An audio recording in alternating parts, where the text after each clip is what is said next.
గాడిపోసే ఏం చేస్తావే? వ్యవసాయమేనా? అమ్మినావా? ఒడ్లు అమ్మినావా? అట్లా అమ్మినా. పైసలు వచ్చినాయా? వచ్చినాయి. జల్లి వచ్చినాయా? లేట్ అయిందా? జల్లి వచ్చినాయా? ఎట్లుంది మరి? పోయిన సర్కారు పనితీరు ఎట్లుంది? ఈ సర్కారు పనితీరు ఎట్లుంది? అంతా మన కట్టం చేసుకున్న తీరు ఉంటది అంతే. ఎవడే వచ్చి చెప్పింటాడు అంతే. మనం కట్టం చేసుకున్న తీరు అంటవా? కొత్తగా ఏమనిపిస్తలేదా? కొత్తగా అదే ఉన్నది వదిలేది రాదు. అంతే, ఉన్నది వదిలేది రాదు. వాడు ఏం చేసి పెట్టాడు, వీడు ఏం చేసి పెట్టాడు. మనం చేసుకున్న దాకా వెళ్ళదంట. రుణమాఫీ ఇట్లా అయిందా? రుణమాఫీ అయింది. మీద ఇంకా ఇంకేమేమి కావాలని కోరుకుంటున్నాం ఇప్పుడు కొత్త సర్కారు? ఏ సర్కారు ఏమి లేదు. ఉన్నోళ్ళు బక్కోళ్ళ బతికియాలి, పేదల్లో బతికియాలి. ఉన్నోనికి ఉన్నోడే కాబట్టి. ఇప్పుడు ఎన్నేళ్ళ మస్తు సర్కారు చూసినావు, మొత్తం మంది ముఖ్యమంత్రులను చూసినావు కాదు. మరి నీకు కేసీఆర్ మంచి అనిపించిండా? ఇప్పుడు రేవంత్ రెడ్డి మంచి అనిపించిందా? అందరికి అంతే. వీడికి అంతే నొక్కుంటాడు, వాడికి అంతే నొక్కుంటాడు. అందరు నీకు ఎవరు నచ్చినట్లేరు కానీ ఎవరు నచ్చారు నాకు. ఎందుకే నాకు ఇప్పుడు 70 ఏళ్ళకి వచ్చి నాకు పింఛనే లేదు. అంతే, నీకు పింఛన్ వస్తలేదా? వస్తలేదు. అప్పుడు నువ్వు ఇప్పుడు 70 ఏళ్ళు అంటే మొన్న కేసీఆర్ టైంలో వచ్చేవాడే. 15 ఆయన మామతోటి ఈ మామతోటి తిరిగినా 10 పోయినా నీకు పిచ్చిలేసిన అన్నాడు. ఆయనకు ఒక డాక్టర్ ఉన్నది. ట్రాక్టర్ ఉంటే బస్సులు ఉన్నాయి, లారీలు ఉన్నాయి, బస్సులు ఉన్నాయి. 10 ఎకరాలు 20 ఎకరాల భూములు ఉన్నాయి. మనకు ఎందుకు లేవు? మరి మనకు కట్టం చేసుకుంటే బతాను. కైకిలు బాయి తోడుతానా, బంధాలు తోడుతానా, పోరగాలు చదువుకున్నా, కీలకరమ సంవత్సరం కడికి చేస్తాను. అప్పటి నుంచి అడిగినా అడిగినా పెట్టినా మీ సేవలు తీసుకుంటే పెట్టినా పెడతా. ట్రాక్టర్ ఉన్నది అంటే ట్రాక్టర్ ఉంటే లారీలు ఉన్నాయి, ట్రాక్టర్ ఇప్పుడు లారీలు ఉన్నాయి, బస్సులు ఉన్నాయి, అంత ఉన్నాయి. సర్వే చేస్తారు. ఏమైనా చేస్తాను సార్? నీకు బండ్లు ఉన్నాయా? నీకు ట్రాక్టర్ ఉన్నదా? నీకు ఎడ్లెన్ని ఉన్నాయి? నీకు వ్యవసాయం ఎంత ఉన్నది? నీకు భూమి ఎంత ఉన్నది అని సర్వే చేస్తారా లేదా? గంటనే కొట్టు పడుతున్నాయి. మరి ఇప్పుడు అప్పుడే కొట్టుపడ్డది, నాతోనే వచ్చేదే కొట్టుపడ్డది. ఇద్దరం ఒకటేసారి పెట్టినాం, కొట్టుపడ్డది అనేది. ఎందుకని అడిగినాం ఎందుకని అడిగితే ఆయన ట్రాక్టర్ ఉన్నది పింఛన్ ఇయ్యారు. ఇంట్లో కూర్చున్న వాళ్ళకి ఎందుకు ఇస్తారు? 10 ఎకరాల వాళ్ళకి ఎందుకు ఇస్తారు? మనకెందుకు ఇవ్వాలి? కట్ట చేసుకున్న వాళ్ళకి ఇవ్వాలి.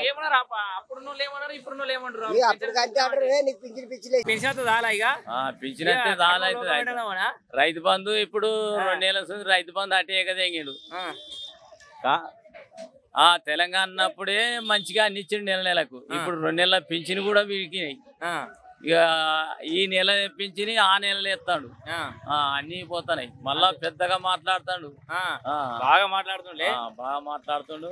అవి పింఛన్లు ఏమో ఇక నీకు మళ్ళీ సంక్రాంతి ముందర పింఛన్ ఎత్తే మళ్ళీ నీకు అన్ని ఒక అయిపోయినట్టే. సంక్రాంతి ముంగట అయితే ఒక్కసారి అయితే అయిపోయినాయి. ఇప్పుడు 2 నెలల పింఛన్లు కూడా సరిపోయి పింఛన్లు రావాలి, రైతు బంధు రావాలి. ఎకరం భూమి ఉంటే అవి రాకనే చూసుకుంటాయి. ఇప్పుడు భూమిలో నీళ్లు పెట్టి పొలం దుంతాము, అది చేస్తామంటే పెట్టుబడికి లేకనే పాయ. అప్పుడు ఇచ్చినోనికి రేవంత్ రెడ్డి ఏమంటున్నాడంటే మంచం ఎంతుంటే అంతనే కాలు తప్పుకుంటాం మనము. ఆడ అప్పుల పాలు అయిపోయింది, బడ్జెట్ లేవు, జర సుధరాంచుకుంటే వెనక ముందు చేసుకుంటా పోదాం అంటుండు. అప్పుల పాలు అయితే నేను ఇత్తనని ప్రజలు ఎందుకు మోసం చేసినావు నువ్వు? 7,000 ఇప్పుడు రైతు బంధు ఇస్తామంటే నేను 7,000 ఇస్తా అని మాట్లాడినావు. 4,000 పింఛన్ ఇస్తా అన్నావు. ఇవన్నీ జూట మాటలు మాట్లాడి అన్ని ఎగదెంగినావు. ఏంది లాభం? నువ్వు ఇస్తారని అందరు ఆశ కొద్ది నీకు ఓట్లేసి గెలిపించారు. ముందుగా చెప్పిన ప్రకారం చేయాలి, లేకపోతే చెప్పపోవాలి. ఆశకు పని చేస్తే ఆయనతో పొందబెడితే ఏం లాభం? ఇప్పుడు రైతు బంధు ఈయనకు ఆయిటి కాడికే బంధు, ఇది వచ్చిన కాడికి అంతేనా? ఎసుడే ఇక ఒక్కటి ఎట్లా 2 పోయినాయి. 2 పోయినాయి.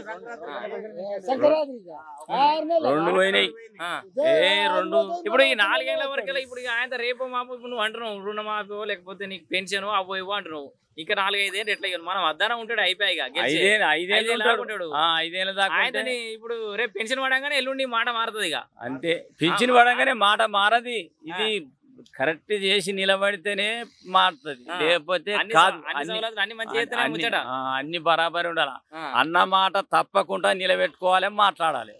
ఇప్పుడు నాకు ముచ్చట చెప్పిగా ఈ ఏడాదిలో కాంగ్రెస్ పర్వాలేదు అనిపించిందా? లేకపోతే అది పర్వాలేదు కాదు. ఆ బస్సు పిరిపెట్టుడుతో అదొక నష్టం. అది కరెక్ట్ చేస్తలేడు. ఏదో నాకు ఓట్లు వేయాలని చేసిండు కానీ ఏం చేసిండు 6 గ్యారంటీలని ఒకటి సుధా కరెక్ట్ చేయలే. ఒక బస్సు ఫ్రీ చేసిండు, ఆ కరెంట్ బిల్లు ఒకటి చేసిండు కానీ 6 ఎక్కడ వేసిండు. ఆర్కార్ చేయలే. అదే వాళ్ళు ఏమంటారు అంటే ఇప్పుడు ఆర్కార్ ఒక్కటేసారి రాగానే ఏడాదిలో చేస్తామా జర వెనక ముందు చేస్తామా అని అంటుండు. ఈయన ఏమంటుండు ఇప్పుడు ఉన్న ముఖ్యమంత్రి కేసీఆర్ అప్పు చేసిపోయింది, అప్పులు తెరుపుకుంటూనే ఉంటున్నా మిత్తులు కట్టలేక. నేను అడిగి ముచ్చాడు నువ్వు అడిగినా అంటుండు.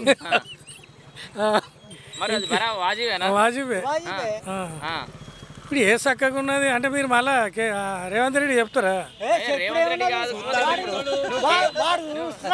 నువ్వు కేసీఆర్ చెప్పమంటే కేసీఆర్ చెప్తా, రేవంత్ రెడ్డి చెప్పమంటే రేవంత్ రెడ్డి చెప్తా. అది కాదు సమాచారం. ఇప్పుడు కేసీఆర్ కాదు, హరీష్ కాదు, ఏదో చేసిర్రు, అంత అయమయం చేసిర్రు, వాళ్ళు అట్లా చేసిర్రు. ఇప్పుడు ఈయన సంవత్సరం చేయబట్టి సంవత్సరంలో ఏడాది ఆయన 10 సంవత్సరాలు చేసిన వాడే పక్కకు పోయిండు. ఏం చెప్తాం? టైం ఇవ్వాలంటూ టైం ఇవ్వాలా? వీళ్ళకి టైం ఇవ్వాలి. నువ్వు 10 ఎక్కడ, సంవత్సరం ఎక్కడ, ఇంకా 9 సంవత్సరాలు బాగా ఉన్నదిగా. ఈయన దిగిపోయే వరకు ఏం చేస్తాడు అప్పుడు తెలుస్తుంది. అంతేనా? ఇక 4 ఏళ్ళు అంటే జనాలు అట్లా వేచి చూసే దూరంలో ఇంకా 4 ఏళ్ళు చూద్దాం, ఏడాది అయింది కదా అని అనుకుంటురా? అనుకుంటారు. ఏడాదిలో ఏం చేస్తాడు? 10 ఏళ్ళలో కూడా చక్కగా చేయపోయి ఈయన 5 ఏళ్ళ వరకు ఎట్లా చేస్తాడు చూద్దాం. ఎవరిని అడుగుతుంది కానీ వాళ్ళు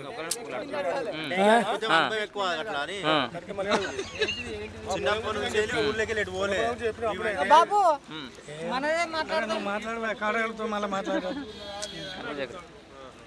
ఇంకా అంతే ఉన్నది. సంవత్సరం జరిగింది కదా, ప్రజలు ఏమనుకుంటారా ఇంకో 4 సంవత్సరాలు అయినాక ఎట్లా చేస్తాడో తెలుస్తుంది తర్వాత. సరే ఇప్పుడు రాష్ట్రం పరిస్థితి ఒకసారి పక్క పెట్టేసి మీ హుస్నాబాద్ గురించి చెప్పు. మరి హుస్నాబాద్ లో మొట్టమొదటిగా మంత్రి అయ్యండు చాలా తర్వాత.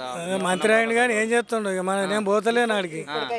నువ్వు పోతలేవు కానీ ప్రజలు అంటారు పర్వాలేదు మంచిగా చెప్తుంటా. నువ్వు కూడా చెప్తున్నావు నేను మంత్రి ఇప్పటికైతే పర్వాలేకుండానే చేస్తాను. పర్వాలేదు అంటే లేక లేక మీకు ఒక మంత్రి అయ్యండు హుస్నాబాద్. ఎప్పుడు ఈ నియోజకవర్గానికి ఎవడు మంత్రి కాలే, ఏ ఎమ్మెల్యే కానీ కాలే. కానీ కాకపోతే ఈయన హుస్నాబాద్ లో మరి మంత్రి అయ్యండు కాబట్టి మీ హుస్నాబాద్ మీద ప్రేమతో ఏమైనా చేస్తాడంటావా? చేస్తాడు టైం పడుతుంది చెప్తున్నా. సో ఈ 4 ఏళ్ళ హుస్నాబాద్ జర మారుతా అంటూ మారుతుంది, డెవలప్మెంట్ అవుతుంది అవుతుంది ఇప్పటికైతే. చెప్పండి నువ్వు చెప్పి ఏం చెప్పాలి చాలా ఏం చెప్పాలి అంటే ప్రజలు అంటారు. మనం ఒక్కలే చెప్పిన కరెక్ట్ కాదు, అది ప్రజలల్లో తెలుస్తుంది. మంచిగా చేస్తుండ, చెడు చేస్తుండ, ఒకే చేస్తుండ, ఇంకా 4 ఏళ్ళ వరకు ఇంకా డెవలప్ చేస్తాడు అంటారు. అంతేనా? ప్రజలు పున్నప్రభా గారి గురించి అయితే ఉన్నారు. పదవులు ఏంది, పదవులు లేకుండా ఎత్తుకుంటాం అంటే చేసే పనులు కనబడతలేవు. హుస్నాబాద్ రూపురేఖలు మారుతాయి అట అంటే ఇంకో సంవత్సరం 2 సంవత్సరాల వరకు తెలుస్తుంది. ఇప్పుడు ఎట్లా చెప్తాం అంటే కొత్త సంబరం కదా, చేస్తాడు